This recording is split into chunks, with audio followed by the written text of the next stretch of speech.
Welcome back to BrieflyBooks, where great stories fit into your fast-paced life.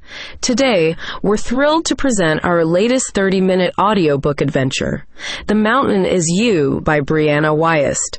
This transformative journey is meticulously crafted into 7 chapters, mirroring the original book's structure to bring you a complete narrative of self-discovery and resilience against life's obstacles.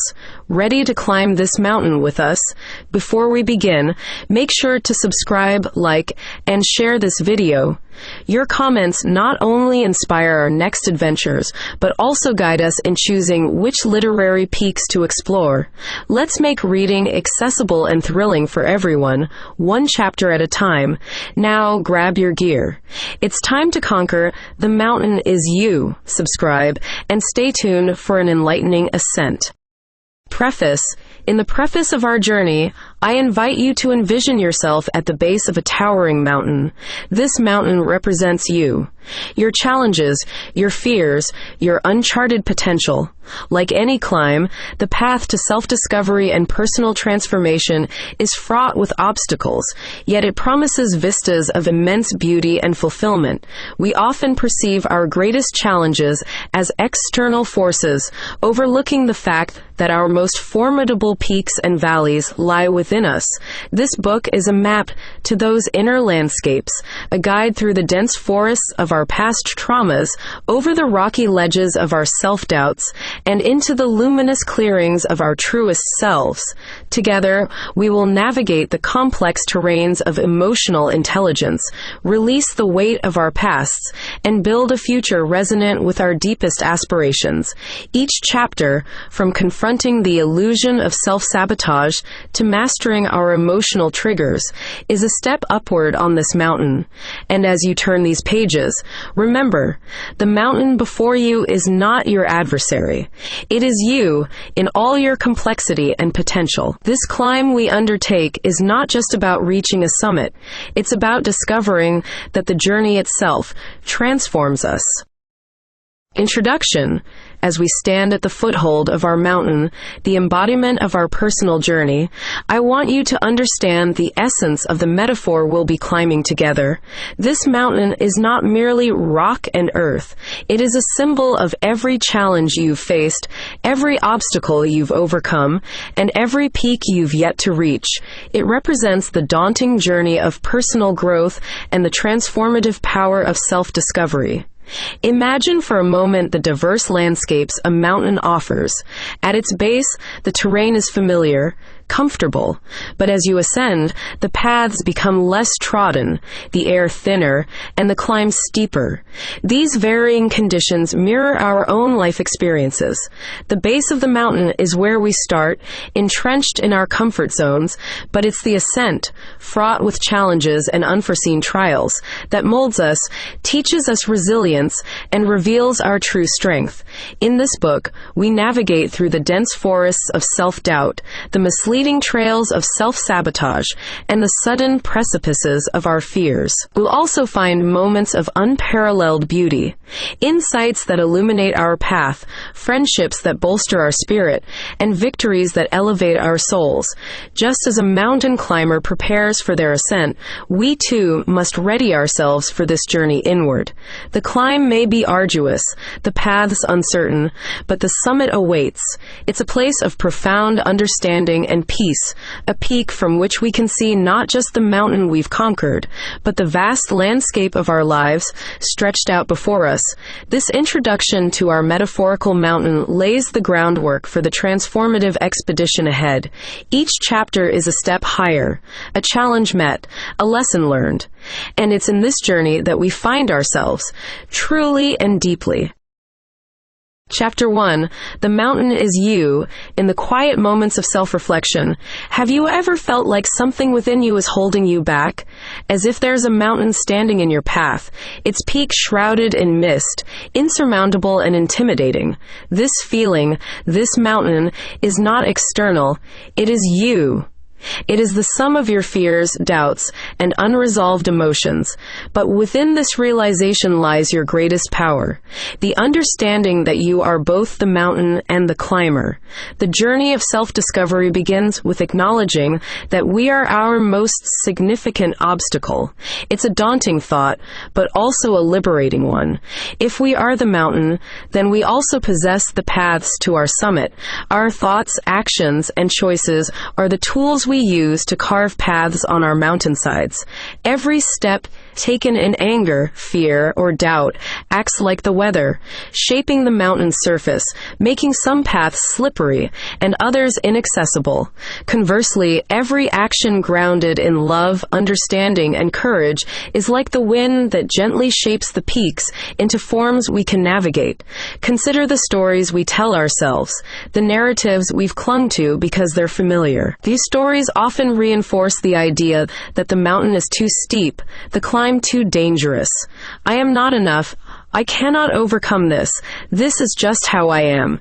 These are the boulders that block our way, the crevices where we might fall. Yet the truth is, these stories are within our power to change. The mountain is not a fixed entity. It is dynamic, changing as we decide to grow, learn, and move forward. Imagine for a moment a climber poised at the base of their mountain. They see the rugged paths, the sharp cliffs, and the daunting height. Now, imagine they understand that they have the power to reshape this mountain, to make the climb possible, even inevitable. This climber is you. You hold the power to navigate your challenges, to learn from them, and to use them as stepping stones rather than obstacles. But how do we begin this monumental task? The first step is self-awareness. It's about standing at the base of your mountain and truly seeing it for what it is. It's recognizing the parts of yourself that you've been afraid to face, the shadowed valleys of your fears, and the towering peaks of your dreams. It's understanding that every part of this mountain, the light and the shadow, is what makes you whole. The next step is acceptance. This doesn't mean resigning yourself to the mountain's presence, but rather acknowledging it as a part of your journey. It's understanding that the mountain isn't there to defeat you, but to teach you. It's about embracing the entirety of your mountain, its daunting climbs, its perilous ledges, and its breathtaking views. As you begin to climb, remember that the mountain will change as you do. With each step of growth, with every lesson learned, the mountain reshapes itself. Paths that once seemed impossible become traversable. Cliffs that threaten to be the end become mere steps on your journey. This is the essence of personal transformation, the realization that as you change, so does the world around you. In this chapter, we've started at the base of our mountain, looking up at the path ahead. We've acknowledged that the mountain is us, a reflection of our inner world. But we've also recognized our inherent power to change, to climb, and to conquer. The mountain is you, but so is the path to the summit. With self-awareness, acceptance, and the courage to take that first step, the journey of transformation begins. As we move forward, remember that the climb is not just about reaching the top. It's about the lessons we learn, the strength we gain, and the parts of ourselves we discover along the way. The mountain may be you, but you are also the climber, the path, and the summit. In the journey of self-discovery, you are the most significant obstacle you will face, but you are also your greatest ally. Chapter 2. There's no such thing as self-sabotage. Have you ever found yourself on the brink of achieving something you've longed for, only to make a decision that seems to push it further away? It's a common tale. The diet that breaks on the eve of a weight loss milestone, the sudden urge to run from relationships that feel too right, or the procrastination on projects that matter most. It's easy to label these actions as self-sabotage. But what if I told you there's no such thing? Instead, these are misguided attempts at self-protection and care, deeply rooted in our past experiences and fears. At first glance, calling these actions self-sabotage seems accurate. it. Why else would we hinder our own progress? The truth, however, is more complex and compassionate. These actions stem from a part of us that is trying to keep us safe, based on lessons we've learned in the past. Perhaps failure feels familiar, and success unknown and frightening. Or maybe getting close to someone has historically led to pain, so we subconsciously pull away to protect ourselves. These behaviors aren't sabotage. They're survival strategies that our mind employs to avoid perceived threats, even if those threats are no longer relevant to our current lives. Consider the analogy of wearing a heavy coat in winter to protect against the cold. This coat is necessary and serves a vital purpose. However, as seasons change and winter turns to spring, continuing to wear this coat not only becomes unnecessary, but can cause discomfort and even harm. Similarly, the protective behaviors we've developed over time, our metaphorical coats, may have once shielded us from emotional winters, but can become burdensome and obstructive as our circumstances change and we seek personal growth. Acknowledging that what we've labeled as self-sabotage is actually a form of self-care requires us to shift our perspective and approach these behaviors with empathy and understanding. It invites us to ask, what am I trying to protect myself from? This question opens the door to deeper self-awareness and healing. It's about recognizing the fears and beliefs that fuel these protective measures, whether it's fear of failure, rejection, or the belief that we're not worthy of happiness. The journey toward overcoming these self-protective actions begins with compassion for oneself. Rather than berating ourselves for these behaviors, we can thank them for the protection they've provided, while also recognizing that they no longer serve us. This acknowledgement is the first step in gently releasing these habits and forging a new path that aligns more closely with our current goals and desires. The process of entangling ourselves from these behaviors is gradual and requires patience. It involves creating new experiences that challenge our old beliefs and fears. For instance, by taking small, calculated risks and celebrating these ventures, regardless of their outcome, we can slowly teach our subconscious that it's safe to pursue what we genuinely want. Over time, as we accumulate new, positive experiences, our instinctive responses begin to shift. What once triggered a protective retreat now becomes an opportunity for growth and fulfillment. In this chapter, we've reframed the concept of self-sabotage as a form of self-protection, a survival tactic our minds employ to keep us safe from perceived harm. Understanding this, we can approach our so-called sabotage with kindness and curiosity, exploring the underlying fears and beliefs that drive these actions. By doing so, we start to dismantle the protective barriers we've erected around ourselves, opening the door to a life that is not dictated by fear, but driven by our true desires and ambitions. As we move forward, remember that the path to overcoming these protective measures is not about force or self-reprimand, but about understanding, compassion, and gradual transformation. In recognizing that there's no such thing as self-sabotage, only self-protection, we can begin to navigate our lives with greater awareness, empathy, and courage, moving closer to the life we aspire to live. Chapter 3. Your triggers are the guides to your freedom. Triggers. Those sudden, intense emotional reactions we have to certain situations, words, or people often feel like obstacles in our journey.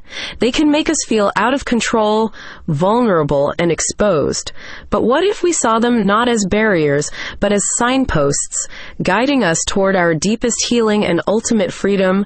This chapter explores how our triggers can be the very keys to unlocking our chains and leading us toward liberation. Imagine walking through a dense forest, where hidden roots beneath the leaves trip you up when you least expect it. These roots are like our emotional triggers, unseen forces that suddenly disrupt our path. Our first instinct might be to curse these interruptions, to see them as hindrances to our progress. Yet each stumble offers us a chance to look down, to notice what caught us, and to learn the landscape more intimately. Over time, we come to know where to step with care, which areas to avoid, and how to navigate the forest with confidence.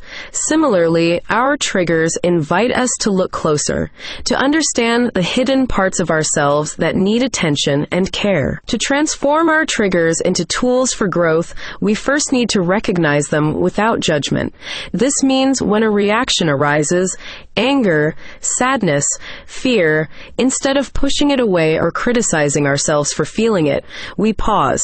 We acknowledge the emotion, naming it gently. This pause is powerful. It's the moment where we stop being at the mercy of our triggers and start becoming curious explorers of our inner world. Next, we ask ourselves, what is this reaction really about? Often, our triggers are rooted in past experiences, old wounds that haven't fully healed. A harsh word might remind us unconsciously of a time we felt rejected or unloved. By tracing our emotional responses back to their origins, we can begin to understand them better. This understanding doesn't erase the pain, but it does diminish the trigger's power over us, transforming it from a stumbling block into a stepping stone. Then, with compassion and patience, we explore new ways to respond. This isn't about suppressing our feelings, but about finding healthier, more constructive ways to deal with them. Perhaps it means setting boundaries, practicing self-soothing techniques, or seeking support from trusted friends or professionals. Each new strategy is a step toward reclaiming our power from our triggers, toward moving through the world with more ease and less fear. Embracing our triggers as guides requires courage. It's a process of facing ourselves fully, of shining a light into our darkest corners, and of learning to navigate our emotional landscapes with grace.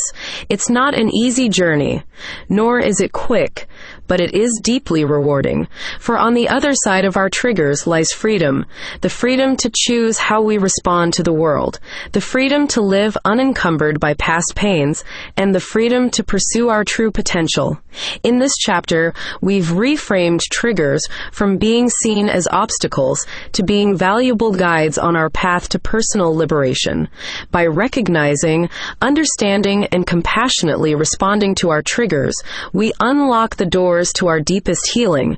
This process not only liberates us from the cycles of reaction and pain, but also opens us up to a life of greater joy, resilience, and authenticity. As we move forward, remember that every trigger is an invitation to grow, to heal, and to move one step closer to the freedom we seek.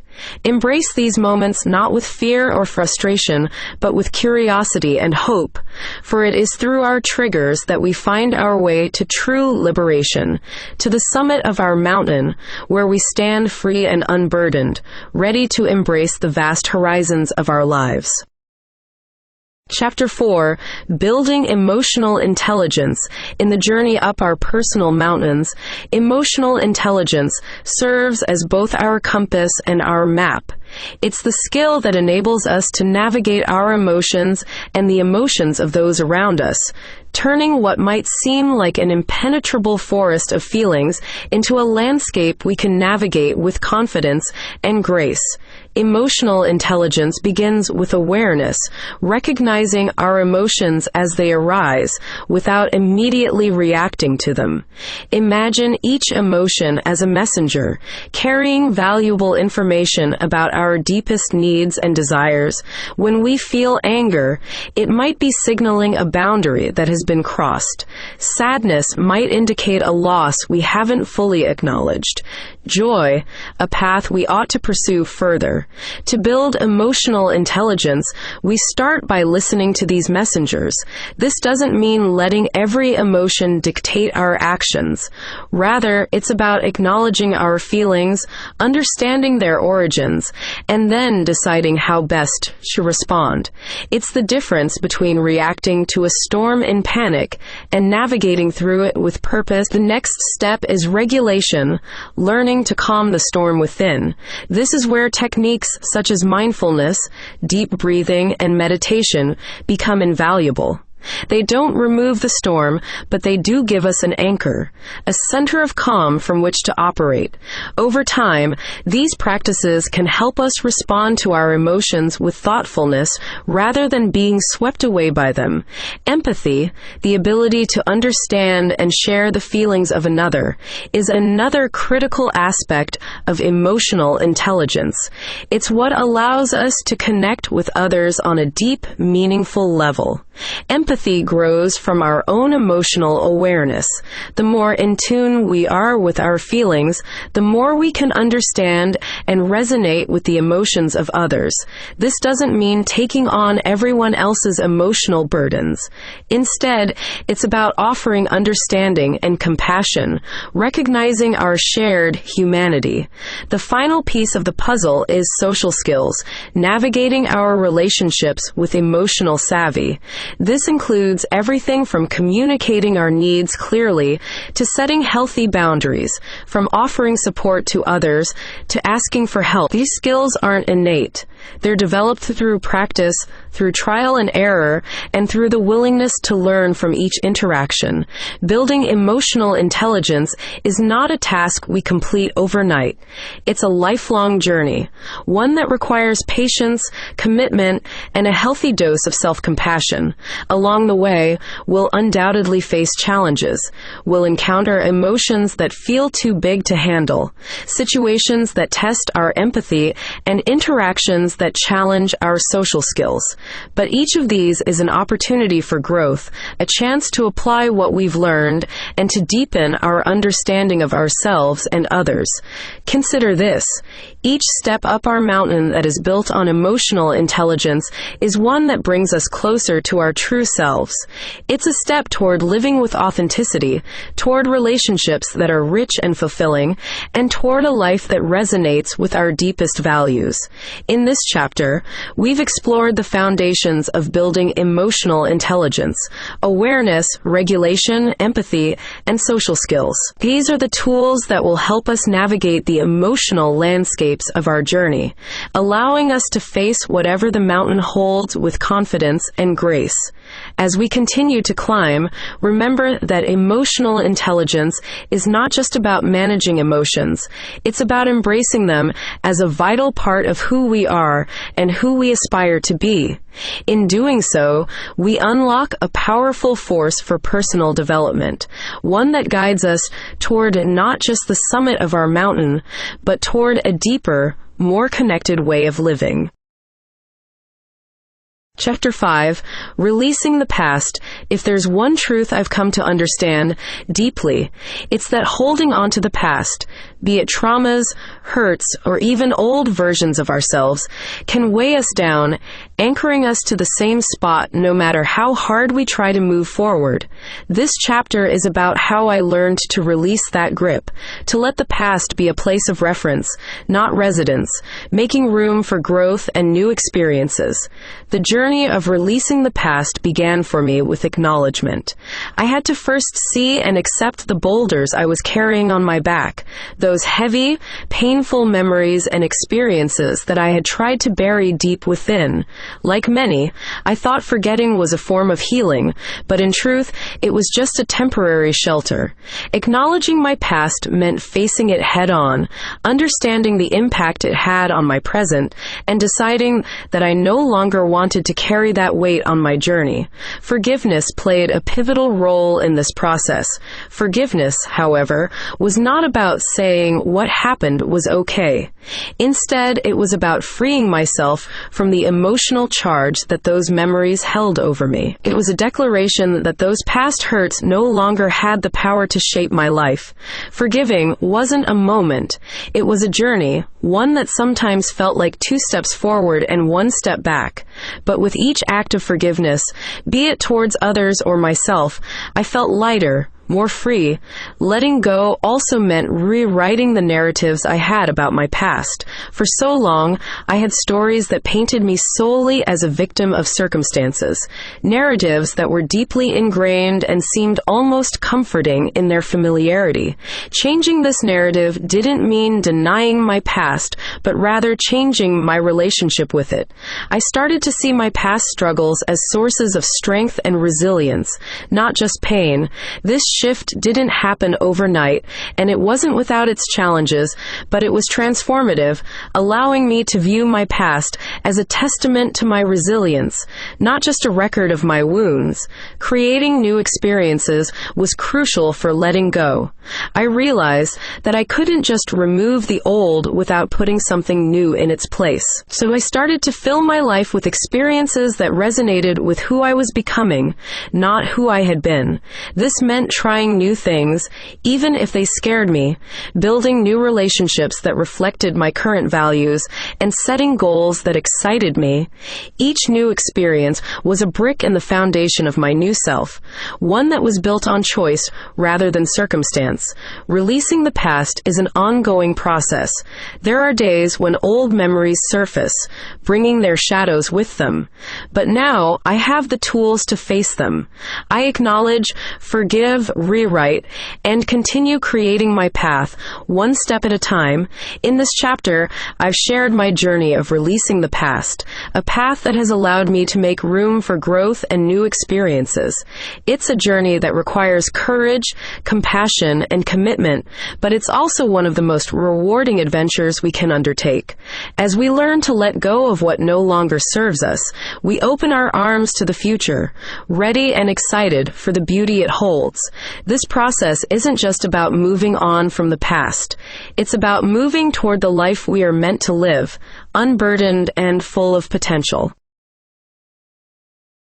Chapter 6, Building a New Future, Embarking on a Journey to Construct a Future that not only resonates with our innermost values, but also aligns with our deepest desires, is akin to setting sail towards a horizon filled with the golden light of dawn. This chapter delves into the heart of such a journey, reflecting my own voyage of mapping out and navigating towards a future that is not just a distant dream, but a vivid reality sculpted by intention, action, and insight. The cornerstone of building this new future lies in clarity. It began with me seated quietly, a blank canvas of a page before me, poised to inscribe not just goals, but desires that echo the true essence of who I am and aspire to be. This act of writing down my desires was not merely about listing achievements I hoped to tick off, but about articulating a vision that felt as real and tangible as the ink that flowed onto the page. It involved deep introspection, asking myself what truly mattered, peeling away layers of conditioned aspirations to reveal the raw, unadulterated dreams beneath. Visualization played a pivotal role in this process. I didn't just write.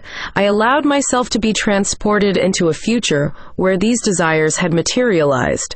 This wasn't daydreaming, but a deliberate practice of seeing my future self in vivid detail, feeling the emotions, and experiencing the fulfillment of these desires as if they were already my reality. This practice of visualization served as a beacon, guiding my actions and decisions, ensuring they were steps towards the envisioned future rather than away from it. However, envisioning a future aligned with my values and desires was just the beginning.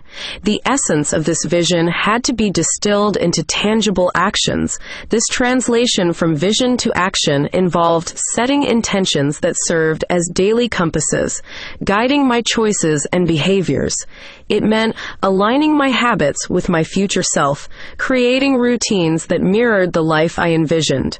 If my future self was more connected, present, and healthy, what practices did I need to adopt now? It led me to integrate mindfulness, connection, and health into my daily life as non-negotiables, not as distant goals. Accountability became my ally in this journey. Sharing my vision and the steps I was taking to achieve it with a trusted friend provided a mirror to my progress and a sounding board for my challenges. This accountability wasn't about external validation, but about creating a support system that encouraged me to stay true to my path, especially when obstacles arose. Perhaps the most profound realization in building a new future was embracing the power of adaptability. The path to realizing my vision was not linear. It was filled with unexpected turns, challenges, and lessons that required me to be flexible and open to adjusting my course. Embracing adaptability meant recognizing that the essence of my vision could be realized in myriad ways, and being open to these possibilities allowed me to navigate my journey with resilience and grace. In sharing my journey of building a new future, I hope to illuminate the path for others to embark on their own voyages of personal discovery and creation. This journey is not about crafting a rigid blueprint, but about setting a direction that resonates with our deepest selves, equipped with the tools of clarity, visualization, intention, accountability, and adaptability. It is a journey of transformation, where the act of striving towards our envisioned future molds us into the very person capable of living it. As we close this chapter, remember that building a new future is an act of creation, a dynamic process that unfolds with each step we take. It is a journey marked not by the destination, but by the growth, insights, and fulfillment we experience along the way. Let us move forward with courage, curiosity, and an open heart, ready to craft a future that reflects our truest selves and deepest desires. Chapter 7. From Self-Sabotage to Self-Mastery. Embarking on the journey from self-sabotage to self-mastery is akin to navigating through a dense forest where the path is not always clear, and obstacles often block the way. This final chapter reflects on that transformative journey, a personal voyage from the shadows of doubt and fear into the light of understanding and empowerment. It's about mastering the art of being at the helm of one's life, steering with intention and clarity towards a destination of fulfillment and self-realization. The first step in this transformation was acknowledging the patterns of self-sabotage that held me back. Like many, I found myself trapped in cycles of doubt and procrastination, where my actions, or lack thereof, didn't align with my aspirations. It was a bewildering realization to see that the biggest obstacle to my dreams was, in fact, me. Identifying these patterns required honesty and courage, admitting to myself where I was undermining my efforts and recognizing the fear underlying these behaviors. Understanding the root of my self-sabotage was crucial. I delved into the depths of my fears, finding that they often stemmed from a place of wanting to protect myself from potential failure or rejection. Each act of self-sabotage was a misguided attempt to keep myself safe from the vulnerability of truly striving for what I desired. This insight was a turning point, shining a light on the darkness and allowing me to see my actions for what they were: defenses against the unknown. Transitioning from self-sabotage to self-mastery involved developing a new relationship with failure and vulnerability.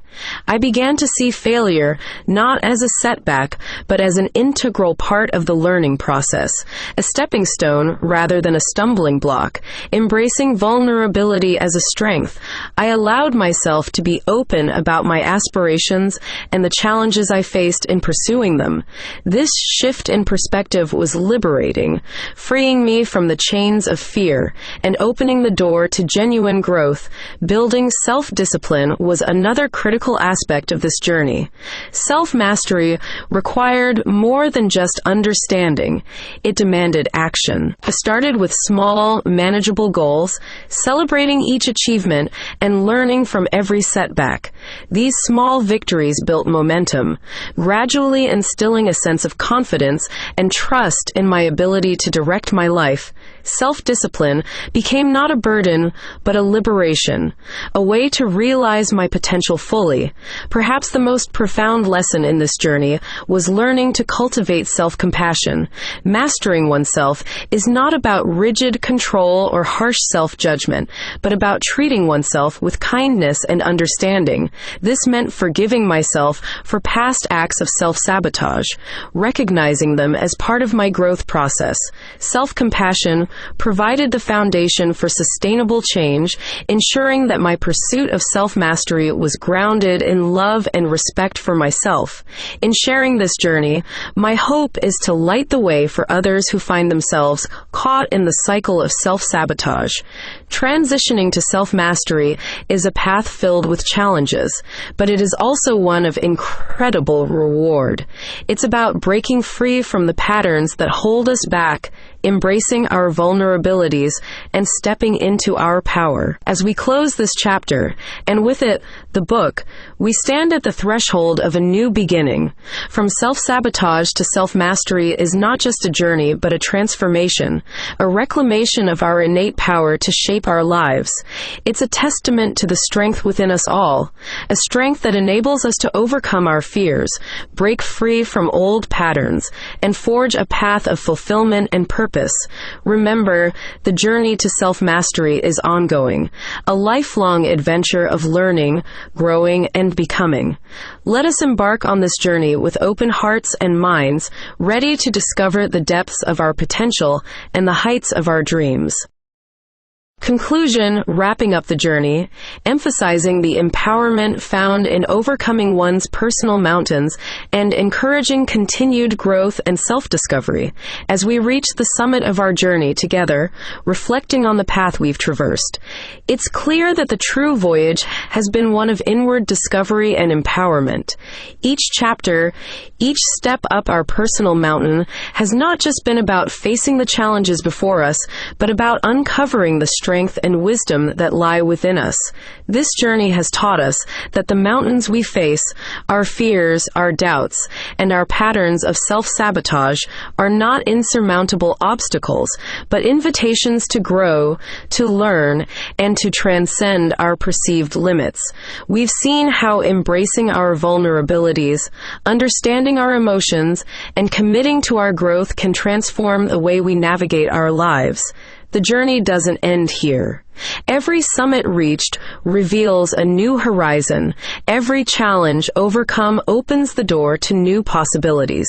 The path of self-discovery and growth is endless, a perpetual adventure that invites us to keep climbing, keep exploring, and keep striving towards the fullest. I encourage you to carry forward the lessons learned, the insights gained, and the strength discovered on this journey. Let them be your guide as you continue to climb your mountains, knowing that each step forward is a step towards a more empowered, fulfilled, and authentic self. Thank you for walking this path with me. May your journey be rich with discovery, growth, and the joy of overcoming your personal mountains. Remember, the mountain is you, and you are capable of incredible things. Keep climbing, keep growing, and keep discovering the boundless potential that lies within. Thank you so much for staying with us till the end of this journey up the mountain is you by Brianna Wiest, beautifully condensed into a 30-minute essence just for you on BrieflyBooks.